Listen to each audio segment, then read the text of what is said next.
Okay हाँ जी, अब ठीक है, आ रही? जी जी जी जी जी, बहुत बहुत धन्यवाद। और आपको बधाई देती हूँ, और आपको सोच के लिए भी कि आपने इतना अच्छा समसामयिक विषय चुना है। और हमें बेहद खुशी है कि आपने हमको थोड़ा बोलने का निमंत्रण दिया।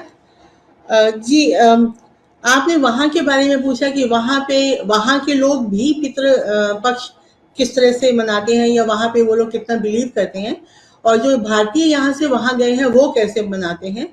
वो दोनों को आपको ज़रूर बताऊंगी, पर उसके पहले भारत में ही थोड़ा आपको बताना चाहूंगी कि यहाँ जैसे अभी पंडित जी ने और शर्मा जी ने बताया, हम जब, क्योंकि हमारी जड़ें भारत से हैं, हम जब भारत में रहते रहे तो बचपन में सभी को माता पिता से, अपने गुरुओं से ये बताया जाता है कि आप कुत्तों को दान करें, गाय को दान करें, पक्षी को आप खिलाएं। तो वो सब पितृपक्ष की सिर्फ दिनों में ही नहीं, वो हमें बचपन से ही वो शिक्षा मिलती है और वो हम करते चले आते हैं। तो वो जाने अनजाने वो अपने आप ही एक पितृपक्ष का हिस्सा बन जाता है कि उसका स्वभाव, उसका जो है फल है वो हमें मिलता है।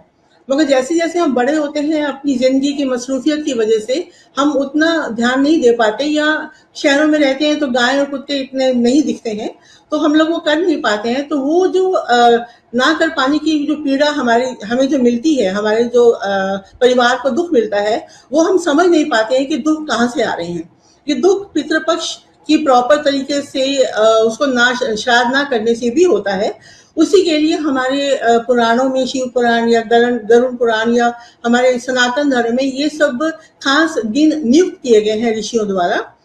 जैसे इसके बाद नवरात्र आएंगे तो नवरात्र के वो खास दिन हो गए। इसका मतलब ये नहीं कि हम बाकी साल में पूजा नहीं करते देवी की, वैसे ही श्राद्ध के भी वो दिन नियुक्त किए गए हैं।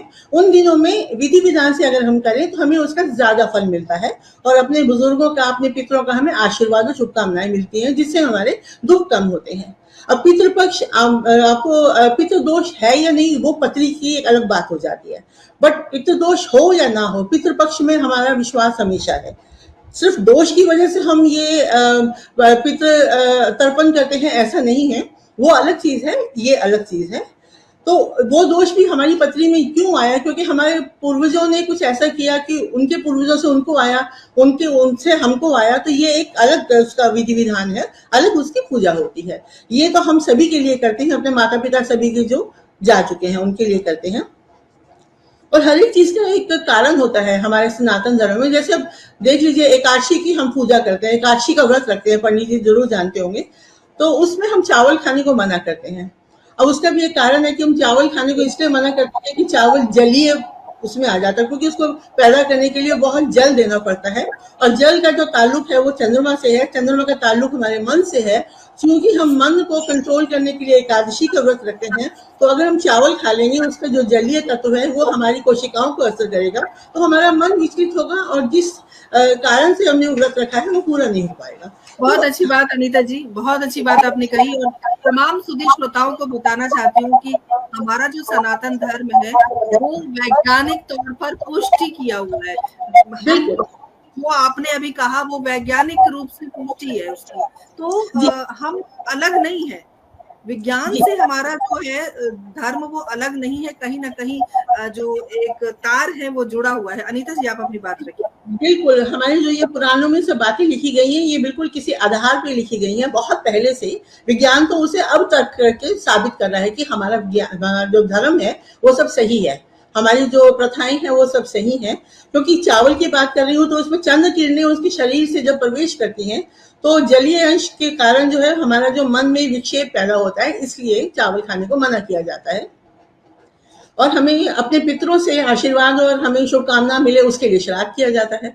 अब बात यह आती है कि अगर हम पितृ श्राद्ध और तर्पण के वैदिक स्वरूप को देखें, तो सत्य को ग्रहण किया जाए, उसको श्रद्धा, और जो जो श्रद्धा से सेवा रूप कर्म किए जाएं उसका नाम श्राद्ध है। अब जिस जिस कर्म से तृप्त अर्थात विद्यमान माता आदि पितृ प्रसन्न किए जाएं उसका नाम तर्पण है। स्पष्ट है कि श्रद्धा से सेवा कर पितरों को तृप्त करना ही श्राद्ध और तर्पण कहलाता है। अब प्रश्न ये उठता है कि हम पितृ किसे कहते हैं? जिनकी सेवा द्वारा श्राद्ध और तर्पण किया जा सके उसे हम पितृ कहते हैं। और पितृ 5 होते हैं। एक तो जन्म देने वाले माता पिता, एक उपनयन की दीक्षा देने वाले हमारे आचार्य, विद्या पढ़ाने वाले हमारे गुरु, अन्न देने वाला और हमारी सुरक्षा करने वाला। अब अगर हम थोड़ी सी अपने विचार रखें और इसको बहुत अंदर जाके सोचें, अपनी बुद्धि लगाएं, तो ये पांचों ही जीवित पितर हैं, ठीक है। तो ना कि ये मृतक पितर नहीं है, ये जीवित हैं। और श्रद्धा से उपयुक्त आए पांचों यथा माता पिता आचार्य आदि जीवित जनों की प्रतिदिन सेवा करना ही हमारा श्राद्ध कहलाता है। जब तक वो जीवित हैं उनकी सेवा करिए, वो श्राद्ध से भी बढ़कर है। और वो सेवा ऐसी हो जिसमें ये जीवित पितृ तृप्त अर्थात संतुष्ट हो जाएं, इसी का नाम तर्पण है। मगर आजकल इससे उल्टा हो रहा है। जब तक माता पिता जीवित रहते हैं तब तक जो संतान उनको उपेक्षा करती है, उनको पानी और अन्न जल भी नहीं देती है, यहाँ तक कि उन्हें उठा के वृद्ध आश्रम में छोड़ आते हैं, ठीक है। और गुरु जी के साथ भी आजकल के शिक्षक बहुत अच्छा व्यवहार नहीं करते हैं। और मृतक श्राद्ध को करना अपने कर्तव्य की पूर्ति मान लेते हैं कि जीवित माता पिता को तो पूछा नहीं, और श्राद्ध के दिनों में पूजा पाठ करके सोच लिया कि हमने अपनी जो है वो जिम्मेदारी पूरी कर ली। मगर वो ये नहीं जानते कि यही कारण है कि वर्तमान में प्रत्येक गृहस्थी दुखी है। आप अंदर से, जैसे अभी शर्मा जी ने कहा, आप अंदर से सुखी नहीं है। चाहे आप कितना भी पैसा कमा ले, कितना भी आगे बढ़ जाए, अंदर से आप दुखी हैं। वो दुख किसी भी कारण से आ सकता है, किसी भी रूप में आपके पास आ सकता है। तो ये सब हमें नहीं करना चाहिए। हमें अपने जीवित माता पिता को उनकी सेवा करनी चाहिए, ना कि उनको वृद्धाश्रम में छोड़ देना चाहिए। और हमारे हिंदू धर्म में तो ये परंपरा रही है कि हमारा संयुक्त परिवार हमेशा रहा है। माता पिता को वृद्धाश्रम में छोड़ने की परंपरा तो अभी कह सकती हूँ कि स्वार्थ की वजह से बच्चे कर रहे हैं, या उनके ऊपर विदेशी असर आता है, क्योंकि वो ये नहीं जानते कि वहां पर। जी अनीता जी, हम यही जानना चाहते हैं कि जो विदेशी असर की आपने बात की, तो भारतीय परंपरा का क्या असर है विदेश में? विदेश की परंपरा का असर हम पर हो रहा है, लेकिन हमारी परंपरा का वहाँ क्या असर हो रहा है, और श्राद्ध के बारे में वहाँ के लोग क्या समझते हैं, या जो भारतीय वहाँ बस गए हैं वो किस प्रकार करते हैं? मैं चाहूंगी कि उसके बारे में बताएं, क्योंकि हमारे पास समय कम है। जी, हम उसी पर आ रहे थे कि वहां पर जो भारतीय रहते हैं, क्योंकि विदेशी का असर हो रहा है तो वो यहाँ हो रहा है ना, और वहां जाकर भी उन पर जो असर हो रहा है, वहां जाकर भी बहुत सी ऐसे अपवाद मिलेंगे कि माता पिता को यहाँ से ले जाते हैं और वहां जाकर उन्हें उनके पेपर्स पर साइन करके पासपोर्ट गायब कर देते हैं, प्रॉपर्टी इंडिया में बेच देते हैं और उन्हें वहां पर वृद्धाश्रम में छोड़ आते हैं। और वहां के रहमो कर्म पे वो वहां पे वृद्ध जीवित रहते हैं, और दिखावे के लिए वो फिर वहां जाकर श्राद्ध करते हैं। अब श्राद्ध करने के लिए तो वहां पर भी पंडित हैं, मंदिर हैं, वहां पर भी श्राद्ध बकायदा किए जाते हैं। कोई घर में करना चाहे तो घर में ब्राह्मण बुलाए जाते हैं। वो परंपरा वो वहां निवाह करते हैं। क्या वो दिखावे के लिए करते हैं? ये सवाल हमने कई बार उन लोगों से पूछा है कि पेरेंट्स को तो आपने वृद्धाश्रम छोड़ दिया और उनके बाद आप ये सब कर रहे हैं, तो आपको पहले ही उनको अपने साथ रख के उनकी सेवा करनी चाहिए थी, क्योंकि उनकी वजह से आप यहाँ आज पहुंचे हैं। तो ये एक जो हमारी मानसिकता है ना, वहां जाकर उन्हीं के हिसाब से रहना और साथ में अपने धर्म कर्म को भी निभा कर दिखाना समाज को, वो पाखंड है। वो वहां पर ऐसे बहुत से अभी नवयुग कर रहे हैं जिनको हम वहां जाके बताते हैं, समझाते हैं, और टाइम टू टाइम वहां पर हमारी इस तरह की व्याख्यान होते हैं जिनसे हम बताते हैं कि इनका असली मकसद क्या है। ठीक है। अब हमारे यहाँ तो जो श्राद्ध रहते हैं वो 15 दिन के रहते हैं, 17 तारीख से 2 अक्टूबर तक हैं। वहां पर अमेरिका में जो श्राद्ध होता है वो एक ही दिन होता है, उनका फिक्स डे है 31 अक्टूबर, जिसको वो हैलोवीन कहते हैं। अब हैलोवीन वहां के रहने वाले जो लोग हैं वो अपने हिसाब से मनाते हैं, वो उनका श्राद्ध होता है अपने पितरों के लिए। बट हमारे यहाँ से गए हुए युवा हैलोवीन को मनाना ज्यादा पसंद करेंगे, क्योंकि वो एक फैंसी टाइप उनका हो जाता है, और अपने प्रॉपर तरीके से श्राद्ध अभी तक जो हमारी पीढ़ी तक के लोग हैं वो तो कर रहे हैं, बट अभी जो युवा लोग हैं उनका ध्यान अभी वहां से हट रहा है। क्योंकि जैसे अभी बात हुई थी कि जब वो पैसा, भगवान जो है उनको भटका देता है पैसा कमाने में, तो उनका ध्यान भी भट जाता है पैसा कमाने में, और वहाँ की विदेशी जो लाइफस्टाइल है उसमें वो इतने डूब जाते हैं कि अपने धर्म से दूर होने लगे थे बीच में। मगर अब वापिस आती हूँ इस बात पर कि अभी जब दुखों से बाहर निकल के मीडियम वर्ग की जो पीढ़ी है, जिनके छोटे बच्चे हैं, वो वापिस संस्कारों को अमेरिका में ला रहे हैं। पहले तो जब चले गए तो वो लोग भटक गए। अब जो वहां की जो बच्चे वहां पैदा हुए हैं, अब वहां पर देखिए यहाँ से ज्यादा वहां पे सारे संस्कार किए जाते हैं, श्राद्ध हो, तर्पण हो या दिवाली हो या कोई भी ऐसा त्योहार हो, नवरात्रे हो, वहां जिस तरीके से मनाया जाता है, भारत में तो लगता है कि यहाँ तो होता ही है, बट वहां जाकर भी इस जोर शोर से और पूरे प्रॉपर तरीके से वहां पर सारे वार त्योहार, ये श्राद्ध वगैरह सब किए जाते हैं। तो वो चीजें वापिस वहां भी आ रही हैं। सिर्फ ये था कि हम लोग को समझाने की वहां पर जरूरत पड़ती है टाइम टू टाइम।